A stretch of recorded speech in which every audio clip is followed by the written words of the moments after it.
Good morning. And welcome to another edition of Beyond the Well. I'm Patrice. And I'm Shamika. Beyond the Well is a live internet broadcast, so we're happy to be coming to you live from Jacksonville with our church, Hopewell Church here in town. So today we have another topic. Yes, we have another dynamic topic, and I know I say every time I'm up here that we have a dynamic topic, but yeah, we do. I really do feel like this is another dynamic topic. Today it's called Like a Rock, What Causes a Hardened Heart? Right. So, Shamika, we were kind of reviewing this topic. Just a lot of things came to my mind about, a hardened heart. Mm-hmm. And most of our audience out there knows, you've seen or met somebody in your lifetime that's had a hardened heart. So we're going to talk about it today, what causes it, and some of the solutions for it. Yes, Ephesians 4:18 says, they are darkened in their understanding, alienated from the life of God because of the ignorance that is in them, due to their hardness of heart. Like you said, we've heard people say they had a hardened heart, mm-hmm. Or they're cold-hearted, but I want to kind of give the definition of what the heart is. The heart is a hollow muscular organ that pumps blood throughout the blood vessels to various parts of the body by repeated rhythmic contractions. So of course, you have your heart pumping. Mm-hmm. And it's flowing. Mm-hmm. So physically, we know exactly what the heart does for our body. But spiritually, that's the same thing. So when that heart begins to harden spiritually, you have the favor of God, His blessings, different things start to happen in your life. Mm-hmm. When your heart is hardened, you become cold, you have anger, there's jealousy. Yeah. So it has an effect physically on the body when spiritually our heart isn't right. Yeah, so it's so when your heart is hardened, it's hard to get your blessings. Yep. And when your heart is right, your blessings will flow. And Shamika, I think of a testimony, a story that I have in my family that I'm going to just share. Okay. So I have a family member that some years ago, she struggled with drug addiction, Shamika.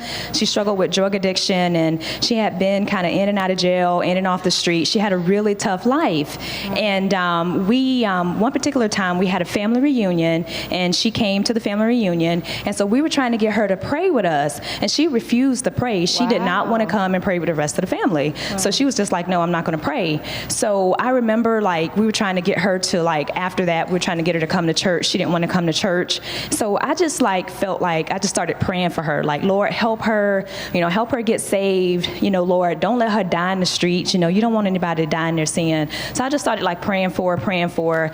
And years went by, started to go by. And I noticed that her life started to get even tougher. I was praying, but I wasn't seeing the results immediately. And so her life got really tough. She went to jail. She lost her kids. She went through a lot. And so maybe 8 or 9 years had gone by. And one particular time I was at church, and I was she was in my spirit all day. Mm-hmm. So I was praying for her, and just asking the Lord to just help her. And when I got home from church that night, I got a call from her. Mm. And when I picked up the phone, when I answered the phone, she was like, Patrice, I'm tired. Wow. She goes, I'm so tired. I'm tired of struggling. I'm tired of this life. I'm tired of these streets. And she broke out just crying Lord, I want God to help me. I want God to deliver me. I'm tired of this. And so we just went into prayer. So you know what? We're just going to pray. So we started praying. And as we were praying, she started crying on the phone. And I could tell that as she was crying, she was releasing a lot of that stuff that had been in her.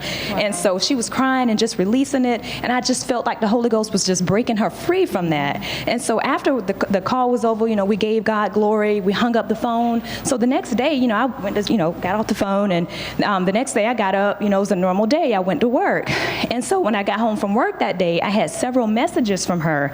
So I'm like, oh my God, what's wrong? So I called her. And so and when I called her, she answered the phone. And I said, is everything okay? I see that you've called me several times. And she was like, Patrice, it's gone. Wow. And I said, what's gone? And she was like, it's gone. That overwhelming feeling to do drugs is gone. She said, you know what? Yeah. She said, you know what? It's Friday night, and normally that spirit would get on me and ride me to go do drugs. She said, I don't feel it no more. She said, God remove that spirit from me. And so we just started praying over the phone, just praying and thanking God. And, it took some years, but the Lord did it like overnight, He did it, And then I tell you, Tamika, a couple of weeks later, she joined a church not too far from her apartment. She joined a church. Right. Next thing I know, she had her a job, a car. She got her a nice little house. I mean, God just did that thing. The Bible says God will do exceedingly abundantly and above whatever you could ask or imagine. Now, I just asked the Lord to get her off drugs. I didn't expect Him to give her a good job and a car, but He did all of those things. So that the word is so true that He'll go above and beyond what you could think. The Bible talks about the heart of the king is in the hand of the Lord. So He can control people's heart. But it took years of praying. That was years to you, but it was perfect timing for God. Yeah, there's no time in the Lord. When He come, He right on time. Yeah. But the Lord delivered her, and now she beat us to church, So now she ready, she want it, she's hungry for it. But that stuff can happen, but that's an example of a hardened heart. Sometimes people go through life, they, you may grow up in an environment, people not saved, you grow up outside of the church, so some people get a hardened heart because of the life that they've been around and that they, live.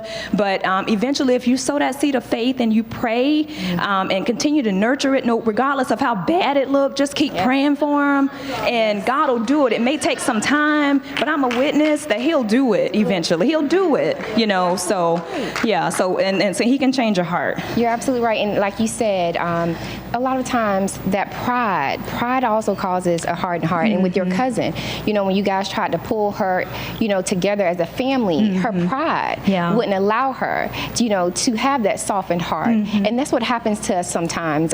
And Obadiah 3 says, the pride of your heart has deceived you. You who live in the clefts of the rock, in your lofty dwelling, who say in your heart, who would bring me down to the ground? And because we talked about a couple of weeks ago, intercessory prayer. Because you were praying for her. And like I said before, even though it seemed like years to you, it was perfect timing for God. So He knew when that verse says, who would bring me down? It takes God. So He had to take her through all of those things in order to soften her heart, in order for her to release that pride so she could come to you and ask for help and ask for prayer. That's right. So a lot of times, you have people who you say that have cold hearts, but are dealing with things, that are battling addiction, that are battling, a troubled past. And it takes us to continuously pray for them and continue. It doesn't matter if it's 10 years, 11 years, 12 years, continue to pray for them because we know that God, like we said, He is the end all be all. So He was able to soften her heart. And for her to come back to you. Wow. So, and something else I think about Exodus 9:12. Talks about whoever conceals his transgressions will not prosper, but he who confesses and forsakes them will obtain mercy. Blessed is the one who fears the Lord always, but whoever hardens his heart will fall into calamity. So when you're hardening your heart, you're stopping your blessings. You are. But when you are, opening up and letting the Lord deal with you, that's how your blessings can come. And like my family member, her blessings are flowing now. What wouldn't happen when she was hard-hearted is happening now because she opened her heart. And I think for a biblical illustration of a hardened heart was Pharaoh.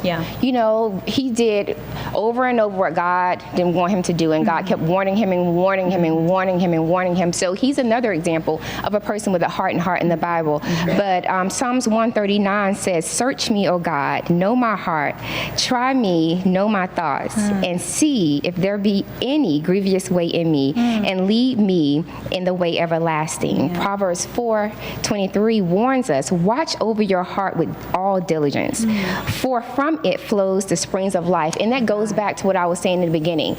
That heart physically, yes, it is the source of our life. It's how we breathe, it's how we move. And we all know that people who have hardened arteries, you have strokes, you have, the potential of a heart attack or a massive heart attack. Spiritually, it's the same way.